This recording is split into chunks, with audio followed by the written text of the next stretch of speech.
Lynn Sparrow Christy, and she's going to explore the distinctive spiritual path as a path of co-creatorship that involves us in the development of not only our own lives, but also the cosmos, the biological world, and the consciousness itself. But what does it really mean to co-create? And these are things that Lynn Sparrow Christy is going to speak about today. She's been studying the Edgar Cayce readings for more than 50 years. She's trained as a hypnotherapist, a hypnosis trainer, a life coach, N.L.P practitioner. Combined with her Cayce work and experience in college study of theology, psychology, Lynn synergizes these tools and language to work with people and diverse backgrounds and to turn abstract concepts into practical applications for growth and healing. She's the author of Beyond Soul Growth, Awakening to the Call of Cosmic Evolution, as well as 2 other books and numerous articles and courses based on the Cayce readings. And you can find more information at her website at accessyourpotential.net. And then without further ado, Lynn Sparrow Christy. I'm very happy to be here with all of you. Thanks to the wonders of cyberspace, which works most of the time, right? And I'm especially pleased to be part of a day that's exploring the many dimensions of the reincarnation story. As mentioned in my intro, I first encountered a serious approach to reincarnation when I began reading Edgar Cayce books when I was only 15. Almost immediately, it became a cornerstone of my personal spiritual philosophy. Subsequently, reincarnation came to be pretty central in my professional life as well. I began writing and teaching about reincarnation.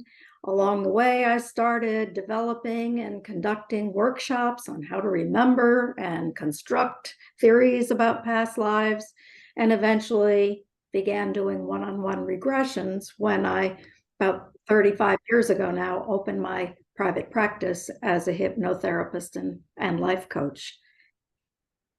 And I probably don't have to tell you just how helpful and important it can be to really grapple with your soul's story on this path in time, space, and beyond. But that's actually not the main focus of what I want to talk with you about today. I would like instead to focus not so much on the what and the how of reincarnation, but on the why. Because from the very beginning, one of the things that often bothered me when I would hear the reincarnation philosophy expounded was the idea that we're here to make our way back to where we came from, that we're strangers in the earth, that our real home is in a state of glorious oneness with God that we had at the beginning and somehow we lost it. And ever since then, the path has been about undoing a cosmic mistake made at the beginning of time. Well, that seems like a pretty bleak story to me. If you've ever missed your exit on a limited access highway and had to drive back 10 miles just to be where you started before you went wrong, you get a tiny, tiny indication of the cosmic version of reincarnation being about going back to where we started.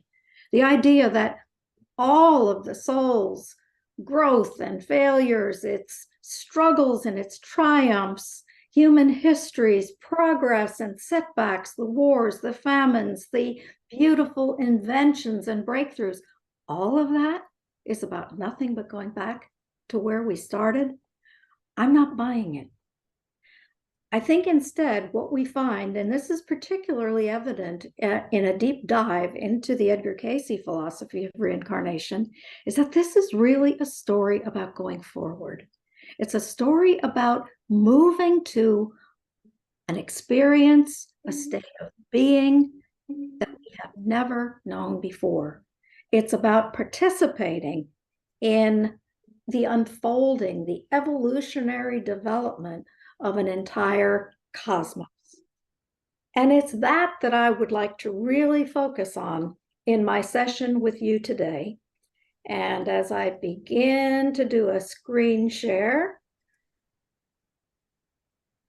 what we're really talking about here is the path of the co-creator, which is a very distinctive approach to how we're going to view the soul's walk through incarnation, reincarnation, and yes, even the times in between. Because this is a path that embraces this earth and the life that we live here as our participation in a universe that is going somewhere. It's about recognizing the obvious fact that the force that birthed the cosmos must have had some purpose for doing so. It's just not imaginable to me that this vast cosmos is about nothing more than being a school for wayward souls. There is some divine intention and purpose in the unfolding that has brought something out of nothing. And the path of the co-creator takes our role in being part of that unfolding and seeks to clarify it. It's about living into our deepest purpose as co-creators. Now, we hear the term co-creator quite a lot these days, but I believe Edgar Cayce was one of the first, if not the first, to coin the term. He was speaking about it at least as long ago as 1931. And when we look at what Edgar Cayce has to say about co-creation, it's not a side story. It is instead at the very heart of the soul's story. For the purpose is that each soul should be a co-creator with God. Now notice that it isn't an optional add-on, it's each soul. And there weren't that many universals in the Cayce material. Any of you who are familiar with Edgar Cayce know that he always gave readings for individuals, and we have to be very careful in drawing generalizations. But this is one of the few times he put us all in this basket, that every one of us has a purpose to be a co-creator. Our very existence on this planet is tied into the manifestation of a co-creative process. So it probably would be good to ask the question, rather than just assume we all have the sense of what it is, to say, so what is a co-creator anyway? And in order to kind of zero in on how we might look at that question, I'd like to share with you two stories about dirt. Now, I didn't say two dirty stories, so get that part clear. But two stories about dirt that I think illustrate beautifully the co-creative process. A little more than 10 years ago now, I think it was around 2012, 2011, it was big news when the Hadron Particle Accelerator enabled scientists to actually discover the Higgs boson, which was dubbed in the media the God particle. And there was lots of talk at the time about how this God particle brought us right to the building block of matter, because it had to do with how subatomic particles are given mass. They're given three-dimensional reality in this world. And at that time, there was a story that very much amused me about God and the scientist. And as the story goes, the scientist is talking to God, and flush with victory over this wonderful scientific breakthrough, the scientist says, well, God, I guess we don't need you anymore because we have figured out how to create, and we have the God particle of life. And God said, oh, really? I'd like to see this. Show me. So the scientist said, well, first you get a handful of dirt, at which point God said, get your own dirt. And right there, we see the thing we're up against. Anytime we forget that we are part of something that involves a someone who is far more than we are, that there is a force of the divine, by whatever name we may call it, that is absolutely essential to anything ever being in existence at all. Now, in contrast, there's the other story, a much older one, about the man who bought a piece of property that was really overgrown. It was full of weeds and brambles and rocks, and he worked like crazy to clean that property up.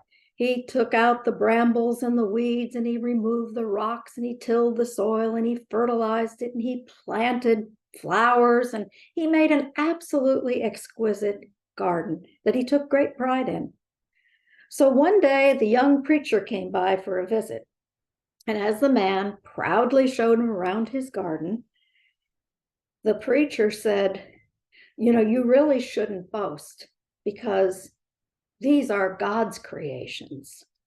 And the gardener said, "Well, that may be so, parson, but you should have seen it when God had it to himself." And so here we come up against this interesting situation where we are called to co-create in the rich soil of the earth. That there is a divine element that we can't do without, and yet, and this is kind of scary to me, there is a part that we have that this force that we call God also needs. We are an essential part. So co-creation is about the path of conscious co-creatorship in the rich soil of the earth, and seeing that as the principal engine of evolution. That as we evolve, as we grow in consciousness, we are a key part of bringing expanded consciousness into the earth.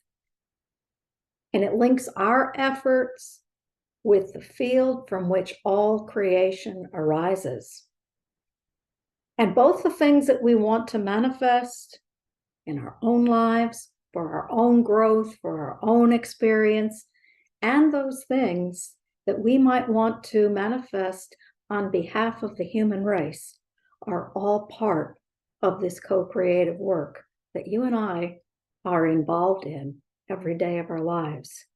Now, it's easy to feel powerless in this crazy world. I don't know about you, but current events can be very discouraging.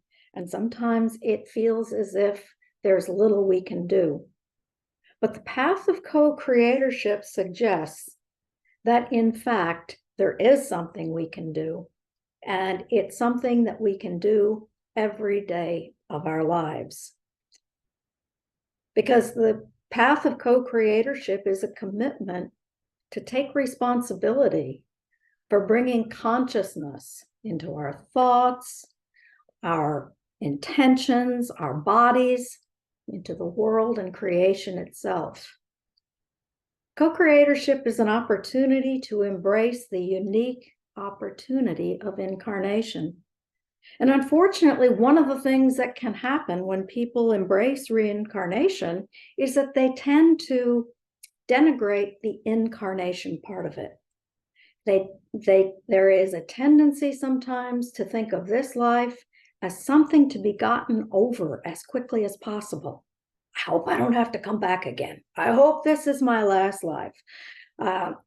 We tend to look at this earth and incarnation as a prison sentence rather than as an opportunity to be a co-creator that brings consciousness into the very flesh of our bodies. The Buddhists have the phrase precious human birth to talk about just how rare and valuable it is to have the opportunity to be in incarnation.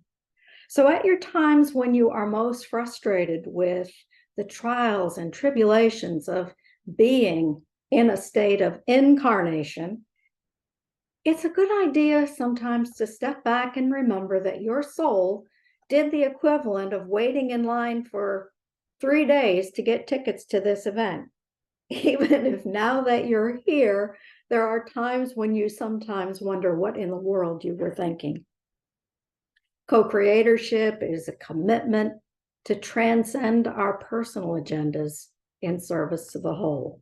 And I don't mean to say that in a preachy way, that it has to always be about the world as a whole, because generally those things that are best for our own health, happiness, joy, and well-being are going to be the very things that are best for the whole. There was one day recently when I found myself, something had gone nicely and I was singing, and the terrible attack in Israel had just happened. And I had this moment where I thought, how can you be singing when these terrible things have just happened in the world? And then, almost like a soothing balm, the thought settled over me. There is nothing that I can do directly to deal with that situation. But if I send a sense of joy and contentment out into the world in this moment, that may be my best contribution. So when I say transcend our personal agendas in service to the whole, I really don't mean for it to be some highfalutin, preachy idea that every minute of the day is spent slaving away for the whole. It's more that we keep in our mind that what we do always is having an impact on the whole.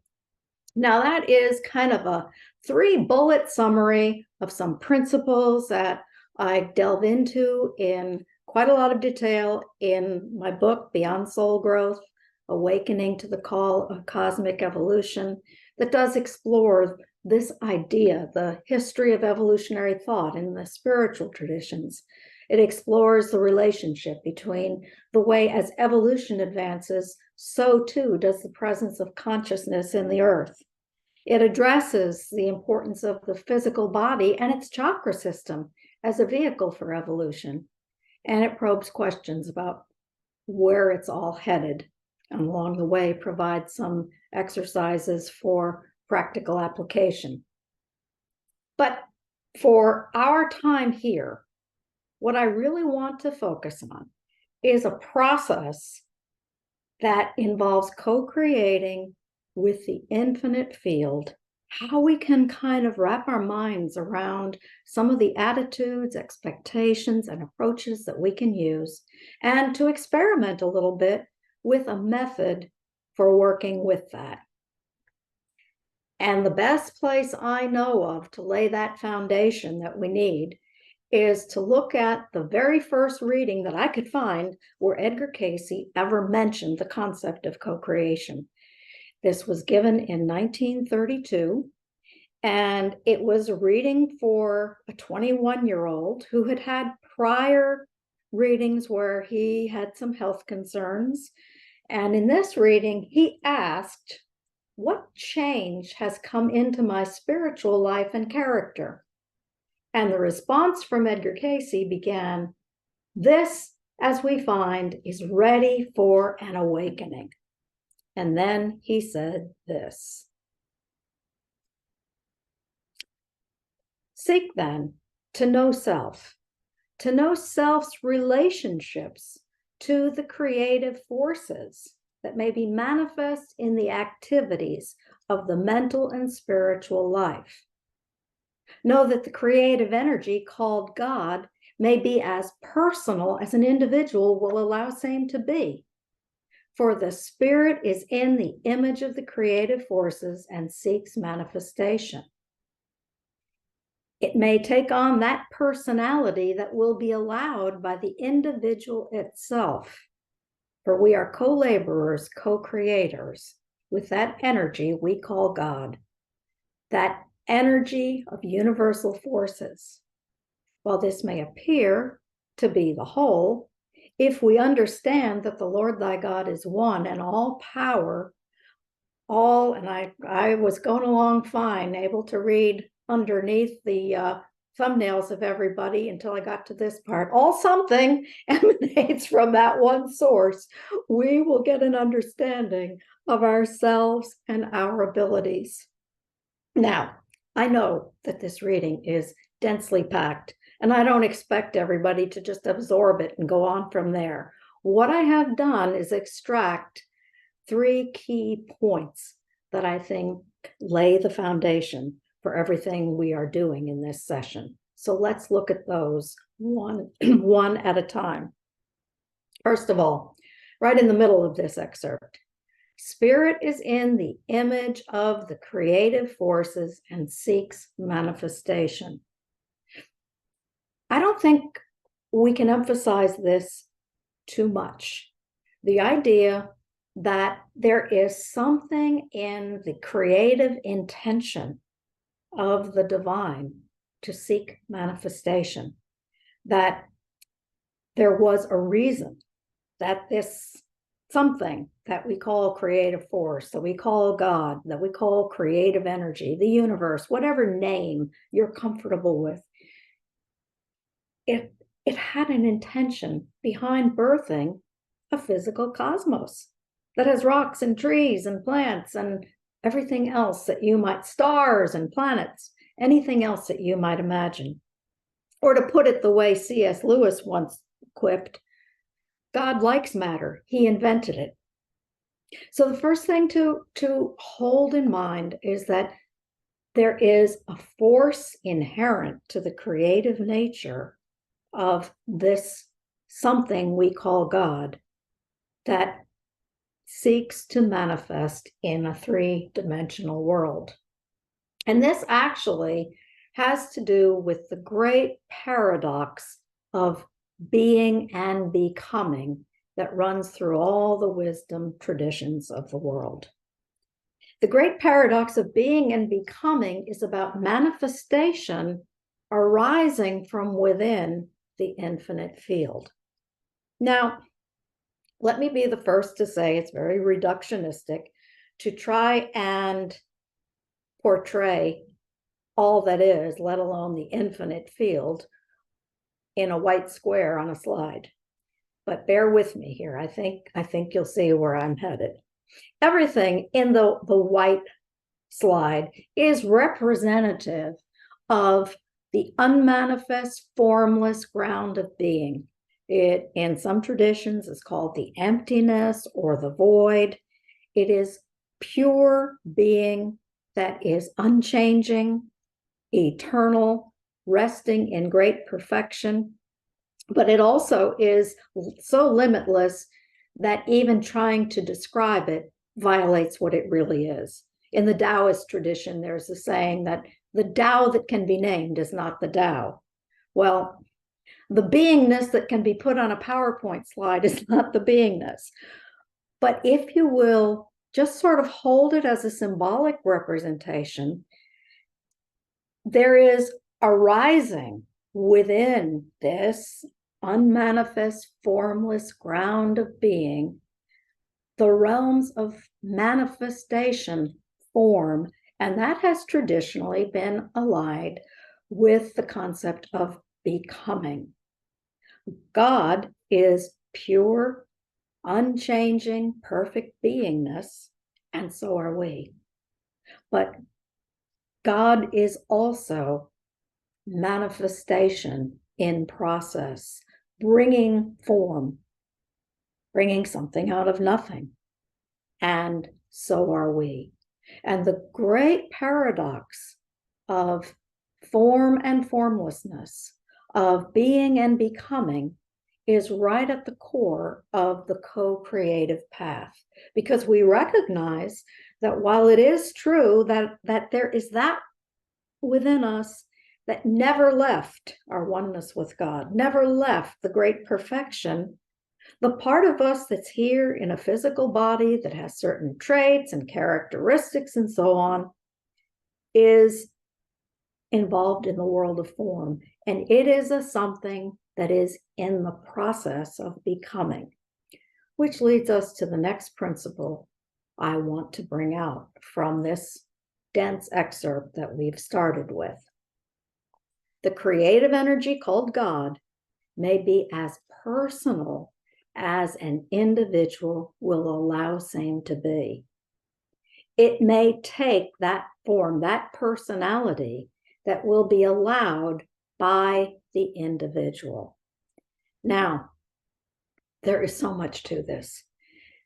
Sometimes we think that we're headed toward a state of losing ourselves completely in a sea of consciousness where we just dissolve into nothingness. And it is true that some of the Buddhist and most of the Eastern versions of reincarnation do tend to give that impression. But there is another view, an alternative, that suggests that, in fact, the infinite is becoming individualized. The limitless is taking on a form through our embracing it as we live our lives in the earth. Another way I could say that is that we are in the process of helping to create ourselves. There's one fascinating Cayce reading where he says, of course the soul has to go back to God.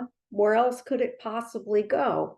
But it depends on what we do in the earth, in our incarnations, whether it goes back, and this is a term he uses, empty, as in the beginning, or bearing the name. Now, the name, that's a big topic that we're not going to delve into here, but essentially the name is sort of the shorthand for the identity. And I think it relates to the very closely connected paradox to being and becoming, and that is the idea that our destiny is to know ourselves, to be ourselves, and yet be one with God. That's hard to wrap our minds around, because so often our idea of being ourselves is based on separation. I'm myself when I am other than you. I'm myself when I am in a state of opposition to something else. But the ultimate state of oneness that's described in a lot of the deeper mystical traditions, and it's certainly in the Edgar Cayce view, is that we are moving toward a oneness where at the same time we are a unique development of creative energy, so that in essence we are in the process of helping to create ourselves into who we will ultimately be. Now let's go to the third point that I wanted to draw from this excerpt. For we are co-laborers, co-creators with the energy we call God. That energy we call universal, I think the word underneath there is forces. So from all of this, we can derive three foundational premises that are going to underlie what we do here. First, there's divine purpose behind the existence of a physical world. That comes from spirit is in the image of creative forces and seeks to manifest. We are tasked with evolving and co-creating ourselves. The energy called God may be as personal as an individual will allow it to be. It may take that personality that will be allowed by the individual itself. And then finally, co-creation involves active participation in the evolution of the world. We are co-laborers, co-creators with that energy we call God, the energy we call universal forces. So, co-creating. What kind of approach can we take if we lay it on top of that foundation? Well, the first deepening of our purpose comes with the realization that what we're doing is simultaneously for our own development and the development of the world.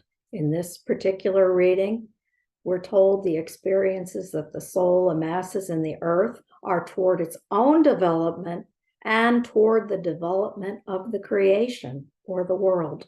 I don't know that we often fully grasp just how much of a part we have. As human culture develops, it is, and as it regresses, because of course there are no guarantees that we're on the upward escalator, effort and will and choice is always a part of it. We have a great impact on the way the world is unfolding, as hard as it is sometimes to see that. So let's look at what kinds of assumptions and attitudes we can take when we begin to develop an approach to co-creating with the field of infinite possibilities. It begins with recognizing that we can't not create. Honestly, I wish I could turn it off. I wish I could be only co-creative when I'm in a good mood. I wish I could be only co-creative when I'm feeling good about my life and people and what's going on. But the truth of the matter is, being made in the image and likeness of a creative force, we are inherently, unstoppably, in an ongoing way, creating. So the first question we really have to ask when we embrace a role as a co-creator, when we consciously embark on the path of a co-creator, is, what are we creating by default?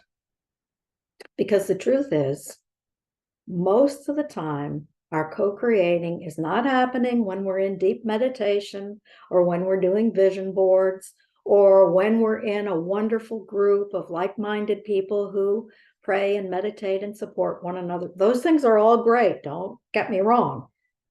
But for the majority of our time, we are constantly creating with things like how we use our time and our personal priorities. And it can be dumb things like, you go to the bank and there are 5 lines and you jockey to get in the best line. Well, I'm not saying you should never do that. My point is, if you're not in a particular hurry, is that maybe the time to know maybe somebody else needs to be at the head of the line. Maybe you can co-create by recognizing that if somebody else gets ahead, that's your game. We create by default with what we feed our minds and our souls. And I'm not going to even mention social media. We co-create by how we conduct our relationships with one another. We co-create with how we care for our bodies, because again, this is the piece of equipment that we've been issued. And it's pretty important that, I think there's a reason that Edgar Cayce gave 2/3 of his readings about health, because even though he had this profound spiritual philosophy that came through, he always seemed to recognize that a healthy body was a very important part of it. If we want to dig really deeply, we can look at the imprint of consciousness on the very cells of our body to realize it's almost like these, 60 trillion cells we're said to have. We are the consciousness that infiltrates 60 billion little bits of consciousness manifesting in this world. We create by default in the way we care for our environment and the planet as a whole. So something that's a good check if you are on the path of the co-creator is to periodically, maybe at the end of every day, maybe once a week, whatever's comfortable for you, ask, what have I been creating this week? What kinds of attitudes and emotions have I thrown out there? What kinds of thoughts have I built into the collective unconscious, and so on? And then, of course, we're ready to go to the $64,000 question. Is this what I want to create? And if I want to create something else, how do I go about doing that? So we're going to look at how to go about intentionally co-creating what we really want. And of course, the minute we talk about creating what we want, we think about manifestation, think about the power of end state imagery. Certainly, it is a mainstay of hypnotherapy that whatever you can get the mind to accept as true, especially at the subconscious level, everything will begin to form itself around that. If you are able to get a good, clear image of you living your ideal life, you will begin to shape your choices, behaviors, and so on to manifest that. If you have images of yourself, if you want to be a healthy person, you create images of your body fit and healthy and lithe and muscular. And as you hold that as if it's true now, you begin to make the choices in nutrition and exercise and energy and whatever else may be a part of it to bring that about. So we know that end state imagery can be very, very powerful. We see it even in things like faith healing. Hold that image of the body healed, of everything working the way it's supposed to. And certainly in so-called faith healing, if the desired outcome does not occur, very often there's the subtle or not so subtle accusation that, well, the imagery wasn't strong enough. The belief wasn't powerful enough. There weren't enough affirmations stuck on the mirror. And we can very easily see that end state imagery is very powerful and it can be very, very helpful. And we can understand why we find it as a key part of any of the approaches to manifestation that we might find out there in the world. But there is a problem with this. There's a problem with end state imagery in that, yes, it can be very powerful. This is the stuff that testimonials are made of. We read about them in the books we pick up to inspire ourselves. But as powerful and helpful as end state imagery can be, that ability to just feel it, live it, be it as if it is already an accomplished fact and it's yours, as powerful as that can be, and anybody who has a shelf full of self-help books and videos and whatnot can attest to this, it is just as often a total flop. Why is this? What is it that goes wrong when the most powerful imagery and the most compelling vision boards and the most beautifully crafted affirmations have not brought about the thing that we want to create? Well, there are several things that can undermine the success of end state imagery. We may have things going on an unconscious level that block or subvert what we think we're creating. You know, we have the image of ourselves looking very svelte on a Caribbean beach, but deep down inside, what we are really holding is the image of how much we love to sit on the couch and eat Doritos.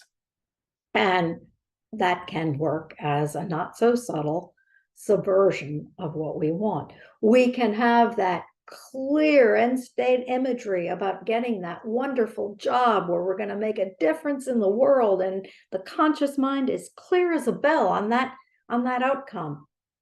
But at the unconscious level, we may be remembering the time in third grade when some authority figure said, if you don't do it my way, you're never going to succeed. And so the end state imagery comes to naught. Another thing that can happen as a problem with end state imagery is that magical thinking tries to defy the laws of nature. Now, I'm not saying that there are not some highly advanced beings who can manifest a gold egg out of nothing, or who can levitate. These stories have been in the mystical literature down through the ages, and I'm not going to say it doesn't happen. But I will say that for most of us, and I certainly put myself in this category, I still have to slog through the physical world to make things happen. if I have a powerful end state imagery about something I want to create, it isn't going to magically show up. I cannot imagine envelopes in my mailbox that have big checks in them if I have done absolutely nothing to earn money. And yet, sometimes the idea that magically these things will work can lead to lots of disappointment.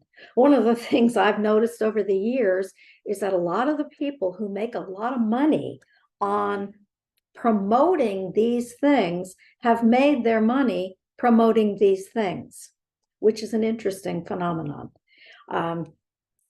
They are creating hope and expectation, which sells things, which creates their success, and yet it doesn't always turn out that way for the ordinary person who's buying the books, buying the courses, doing the best they can to work with using end state imagery to create. Now, this is a biggie. One of the other problems with end state imagery is that we assume that good outcomes involve getting what we want. And I don't think there's a one of us who can't look back over our life and be very grateful that we didn't get certain things that we had wanted at a time in our lives. Things that maybe we were bitterly disappointed not to get at the time we wanted them, but nonetheless, we are able to see now that that was not at all in line with what we wanted. So the more we have fixed expectations about what a good outcome is, the more we may be getting into the territory of be careful what you wish for, you just might get it. And also the more we may be moving into the territory where tunnel vision can blind us to alternative manifestations. Most of the time, we think too small. One of my favorite things to include in hypnotic suggestion is the line that says, things may seem to be one way, but turn out to be even better. And so even though we have, most of us, been taught to make something achievable, you have to have a SMART goal, it has to be specific, it has to be, oh, I'm having a brain freeze about the M. It has to be as if now, it has to be timed, it has to have, oh, it has to be measurable, that's the M. Those are very fixed expectations.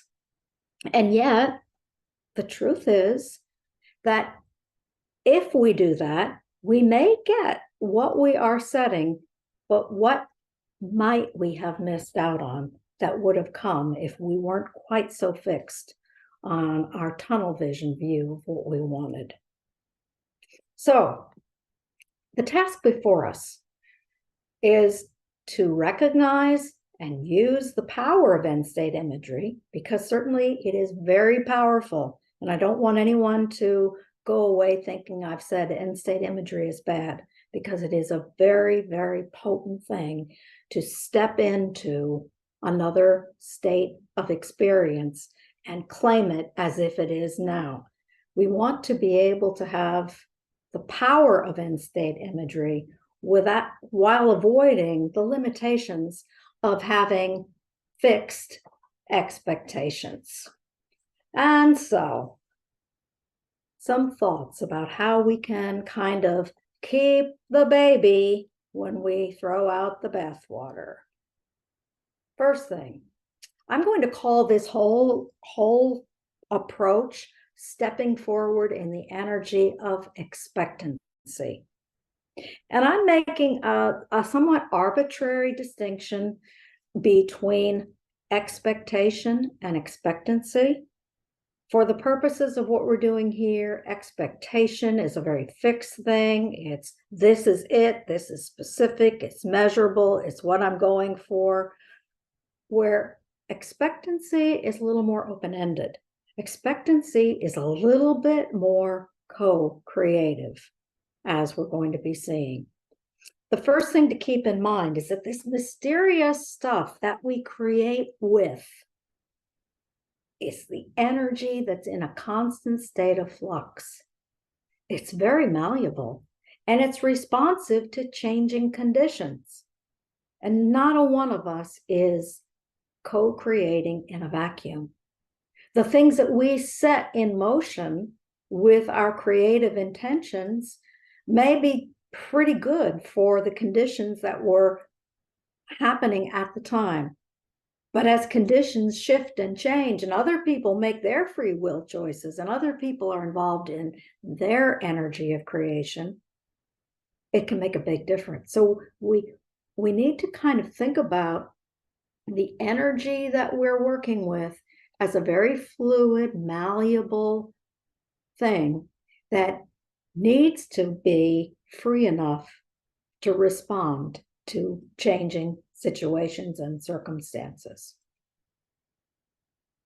Closely related, and I really love this one because when it was first suggested to me, it hit me with great force.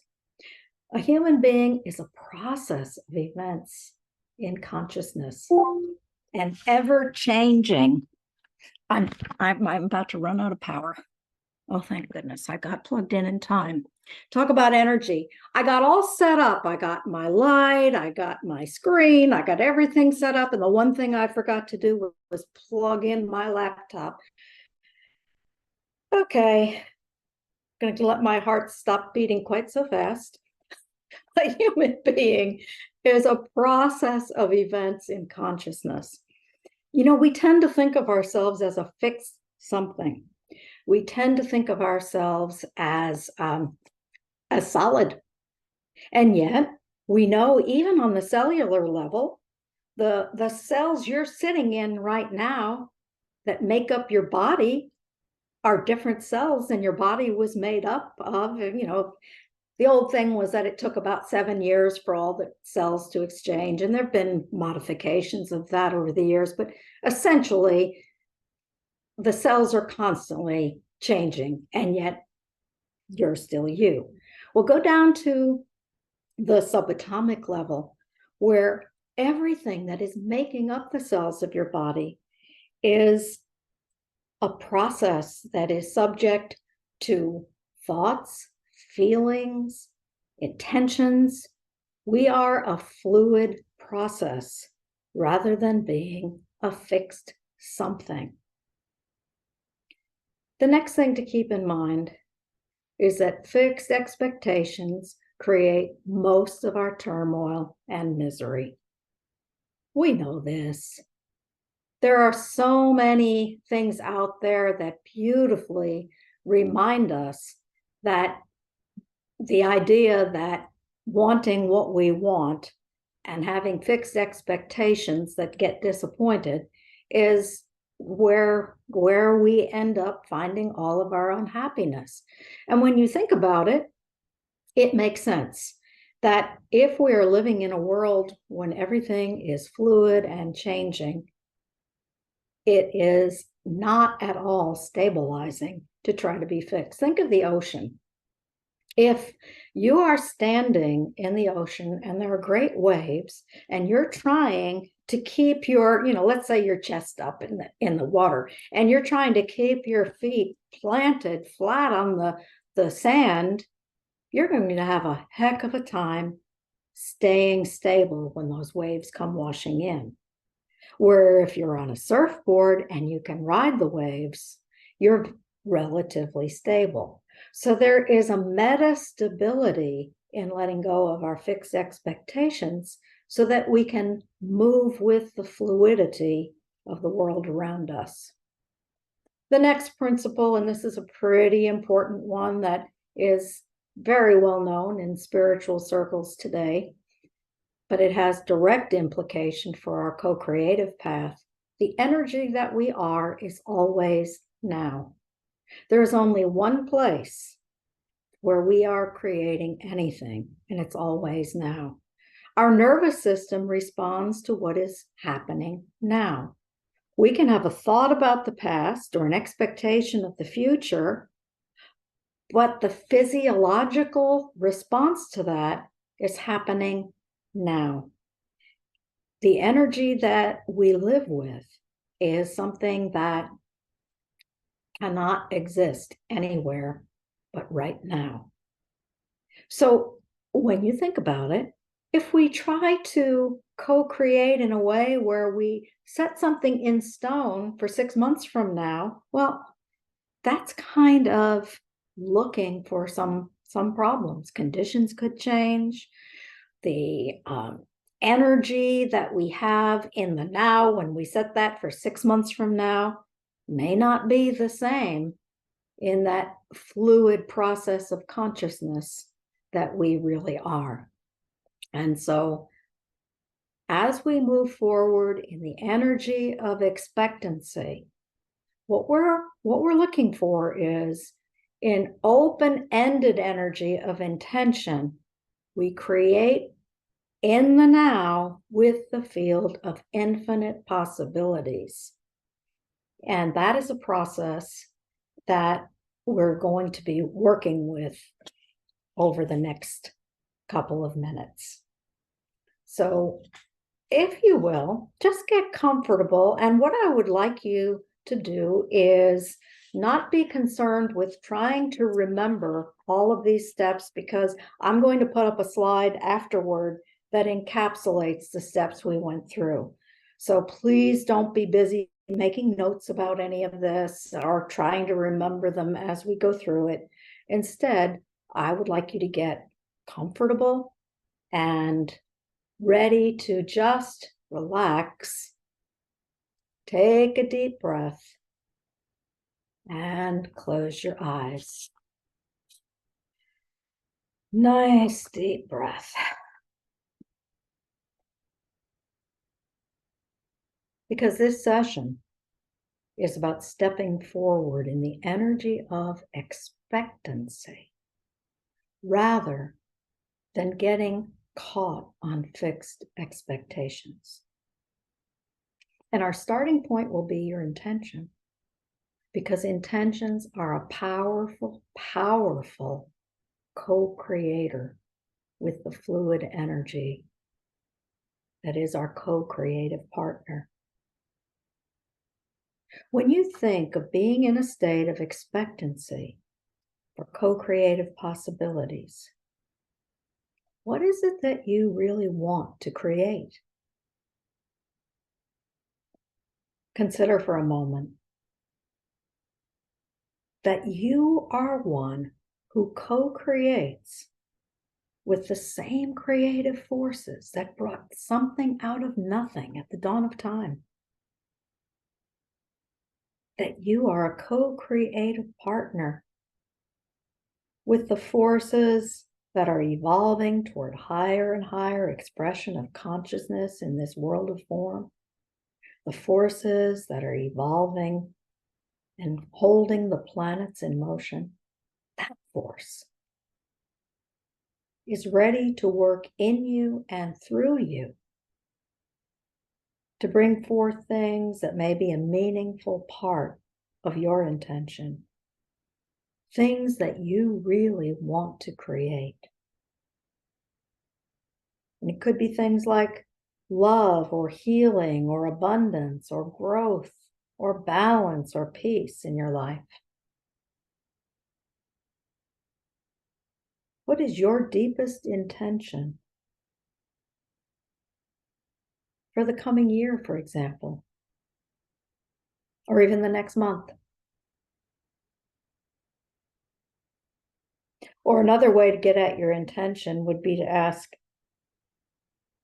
if you were fully awake to a field of limitless possibility, what direction would you take?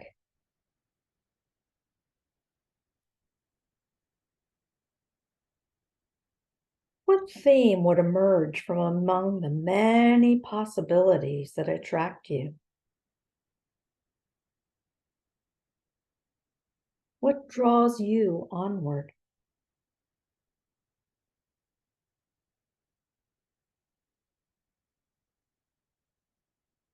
And consider, as you get in touch with your intention, what would your personal experience be focused on manifesting? What is your deepest heart's desire for manifestation in the wider world? What would you like to create, co-create?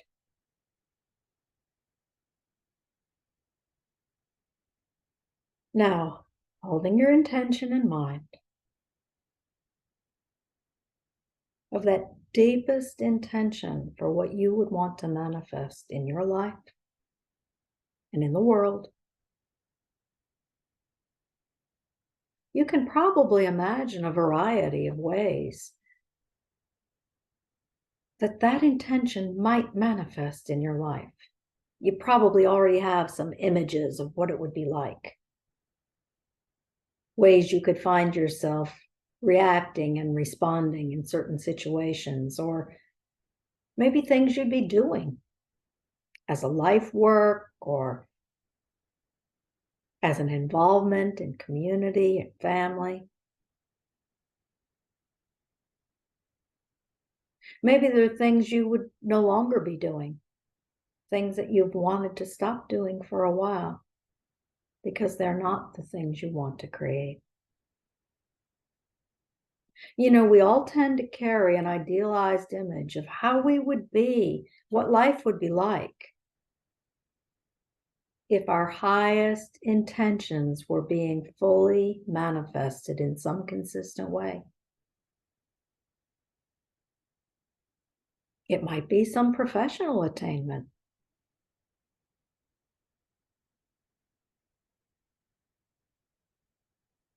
Now, these might seem like the kind of fixed expectations that we're trying to go beyond. But for now, it's okay, because remember, we're using the power of those visualizations. And then we're going to release them, using them as a springboard to the energy of expectancy. So allow yourself to enjoy just feeling how nice it would be to manifest some of these things.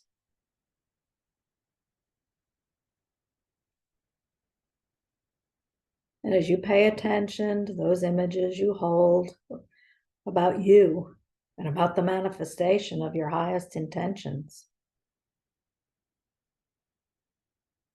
it may be that one or two kind of stand out as representative of the whole, or more compelling than the others. Go ahead and select one or two of the images that for you were the most evocative of you actually manifesting one of your high intentions.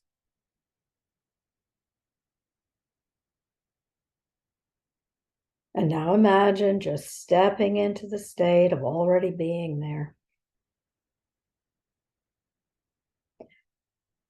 Put aside any concern about time lapse or how to get from here to there. Just put all that aside. And for a moment, really embody the fulfillment, the expression, the manifestation of that intention. Get right into your body. Feel it.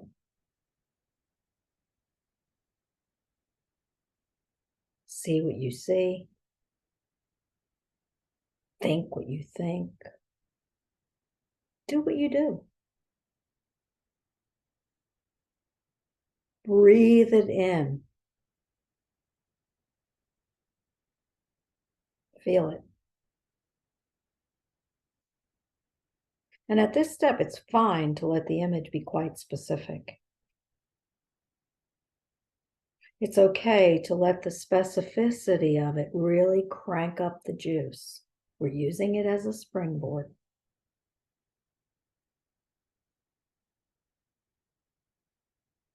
Continue putting energy into this imagining of it's already there.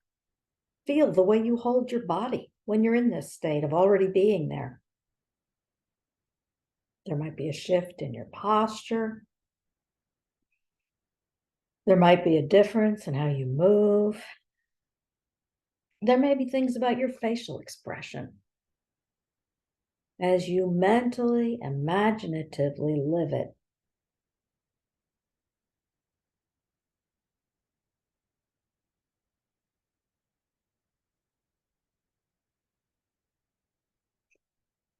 There may be things that someone would see if they were watching you. They would just know that you're someone living their highest purpose. You're there. It's obvious. You exude it. You own it.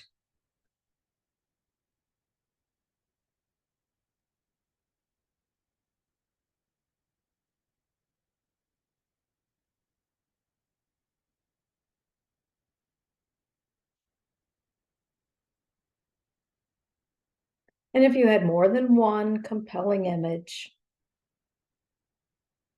go ahead and step into that one too. Feel it. And if you only had one, just stay with the one you started. Feel the way you hold your body, the way your facial expression forms, what you do, what you say.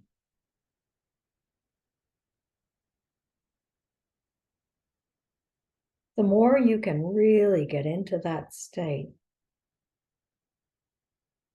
the more powerful the state of expectancy is going to be.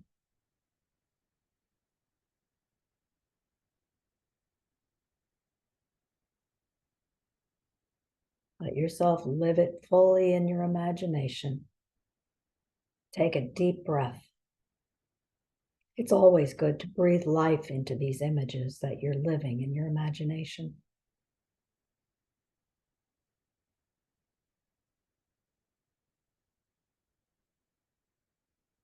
Feel the energy.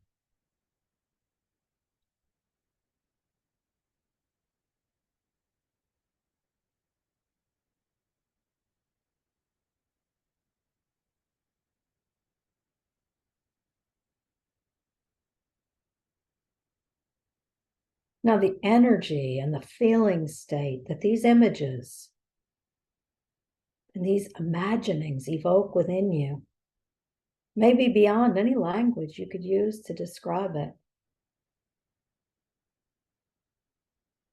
But it's possible there is a word or a short phrase that you can use as a reminder, as an awakening.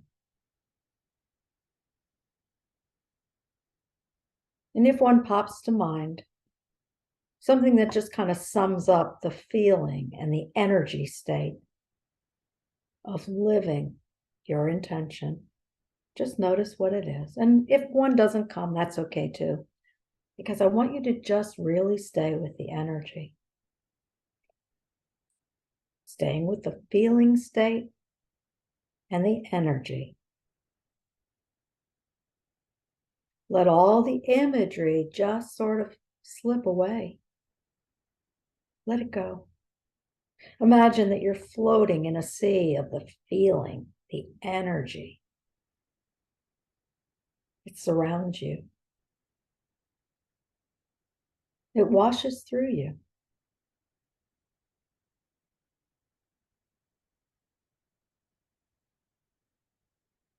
Just pay attention to the feeling state and the energy, letting the images just float away. Like you're shifting the spotlight away from the imagery that created the energy and putting the spotlight instead on the feeling state that arose from the imagery.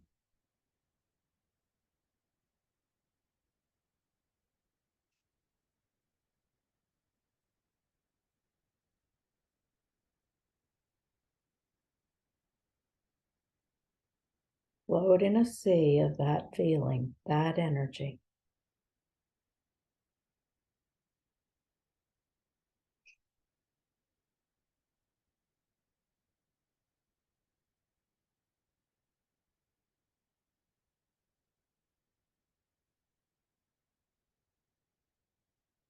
And now, just ask yourself, what could I do next to bring my intention to manifestation. Later on today or tomorrow at the very latest. What does that energy suggest to you as a step that moves you toward the state of already being there? One small thing. It doesn't have to be big.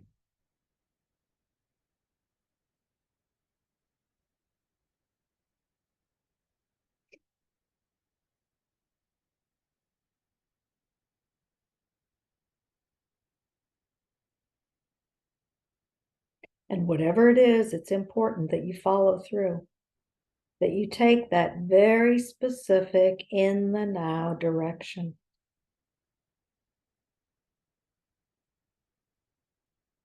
And then later on, when you're ready to take the next step beyond that, check back in with the energy, the feeling state, before asking your higher self, before asking creative forces, God, the universe, what is my next step now?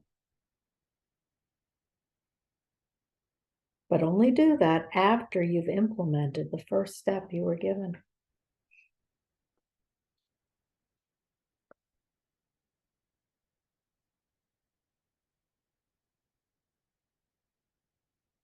Now, once again, let yourself return to the imagery. One more time, bring the imagery in. Step right back into that state of having already attained. Get that ramped up feeling state. Feel it.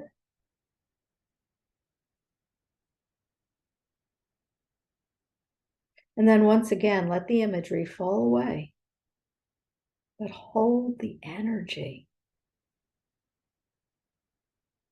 This is your state of expectancy. Notice how spacious it is when you let the specific images fall away.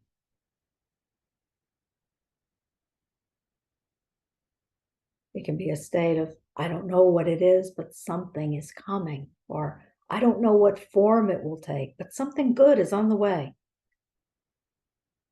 Or I don't know what the answer is, but my question propels me forward. It can take forms like that.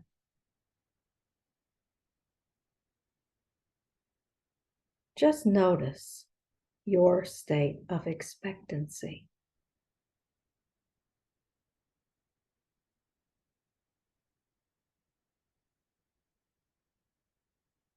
And you can cultivate this state of expectancy anytime by using your end state imagery to ramp up the feeling until you're ready to let the images fall away.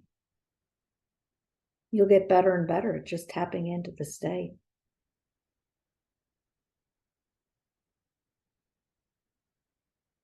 And from that state is where you'll always ask, what do I do now? Right now, in the next moments, the next step. And it becomes a marvelous, constantly evolving, shifting, perfect unfoldment of you in a co-creative partnership in a world of infinite possibilities.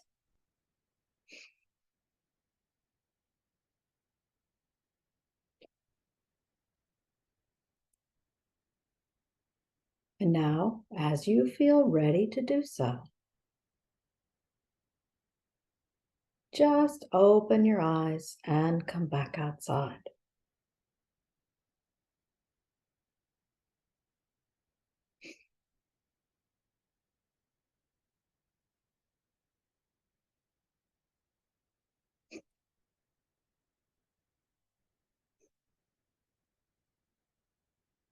Now, I told you that when we completed the process, I would show you a recap slide that went over the steps. So let's take a quick look at that now.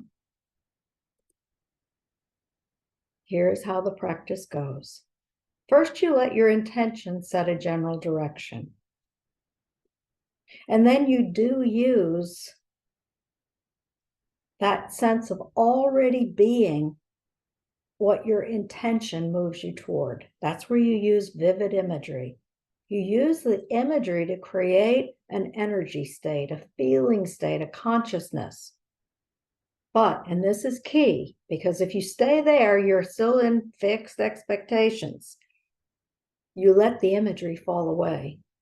And while you're in that state of expectancy, it's a field of pure possibility. You ask, what do I do now? You're not looking for the complete plan. You're not looking for what do I do next month, next year. It's what is the very next step for me to take? And you take that step. And in this way, you stay in that flow. I once, in the process of doing a kind of a inspirational writing dialogue, got the information that if I place my awareness on the Christ consciousness and ask, what should I do now? I could always rely on the answer. Not what should I do 3 hours from now or next week, but what is the very next thing for me to do? And that if that intention was placed on the highest within me, I could rely on the information about what to do now. Because in that moment, you are being that self who exists only in the now, and you are co-creating with the field. So I urge you to take a process like this into your life. Try it. We like to kind of get the whole plan laid out. We like to have that control. But again, that need to stay in control is one of the most destabilizing things we can do. Instead, we serve the energy of the infinite field. Now, I know that we are pretty close to what was to be our concluding time. We did get started a little bit late, so I don't know whether we have the latitude to take a few minutes for any questions and discussion.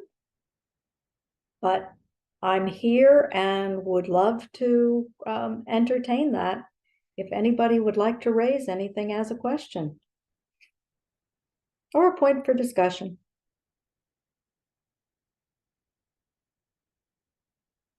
Okay. Are you engaging the higher self while co-creating in the field, or is it implied in the initial intention?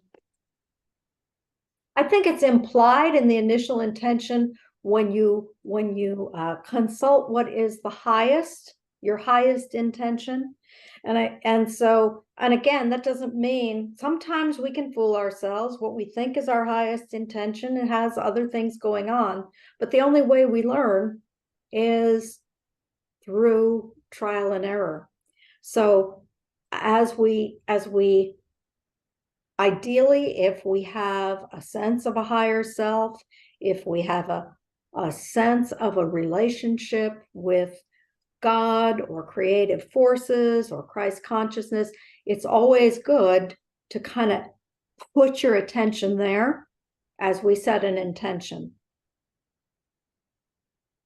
Thank you. Mm-hmm. All right, the next question, Lynn, is how can we utilize the idea of co-creation to create health in our physical bodies? Oh, that's a biggie. That is really a biggie. Okay. First of all, I think that it becomes really important to remember that what are we creating by default thing. I'm as guilty as the next one of not always creating the best by default. But the first thing we have to look at is, what are our habits? What are we doing that is aligned with our best understanding of the highest health? And so we always work on the level of what do we already know to do? And what I have found most of the time when it comes to matters of health is that most of us know to do things that we are not doing. So this kind of exercise can be used there by, again, end state imagery of highest health, feeling vibrant, feeling strong, feeling healthy, all of those things, and then asking, what is the next step? And it may not be some massive program of self-healing. It may be one little change that needs to be made. The other thing I would say is to remember that sometimes the things that are working come from a long time ago and very deep. I talked about stuff that's going on at the unconscious level that can get in the way. Well, if you throw in not only the experiences of this lifetime, but how many other lives over the course of time, there may be certain patterns that we have to deal with that are not solvable. And I don't like that. I wish I could change that. But I think it's part of what's built in. So some of it comes from deciding how we are going to engage with our physical challenges. And certainly for all of us, and I'm in the demographic where it becomes increasingly apparent, as you get older, you're going to decline in health. I mean, you reach a point where you recognize that you're not going to stay perfectly healthy forever. So part of it, I think, too, is coming to peace with the gradual decline of the physical body. Not that, I mean, I don't want to, I'm going to go fighting the whole way, but to also gracefully surrender to those things you can't change. And that may not be the most satisfying answer in the world, but I think you have touched on one of the very, very serious questions that we all deal with. Remember too, and this I think I do want to make sure I include in this answer, the consciousness we hold is the patterning that affects the consciousness of our cells. There's a fascinating concept in the Edgar Cayce material that says that we are cells in the body of God. Think about that. And that the cells in our body are universes in the process of becoming. Now, that opens a can of worms that obviously we don't have time to explore in any depth. But the point is that we are to the cells of our body as God is to us. And we have the capacity to shed love, forgiveness, light, healing on the cells of our body the same way we would hope that was shed on us from our creative source. Oh, beautiful. Well said. Thank you. Do you have any questions here? Some questions, online questions. Okay, well, thank you so much, Lynn. That was really great. And if I could say, if anybody wants to follow up with a question, contact me, whatever. Let me one more time just do a quick screen share. Accessyourpotential.net. Right, accessyourpotential.net. You can go to my website. You can go to my website and get a lot of information. There is an email contact for me on the website, and I work with hypnosis, life coaching, spiritual mentoring, neurolinguistics, and all that kind of stuff. And I do services via Zoom as well as at my office. So feel free to contact me. If you just have a question about something that didn't get covered or that wasn't clear, I'd be happy to correspond with you. Just let me know.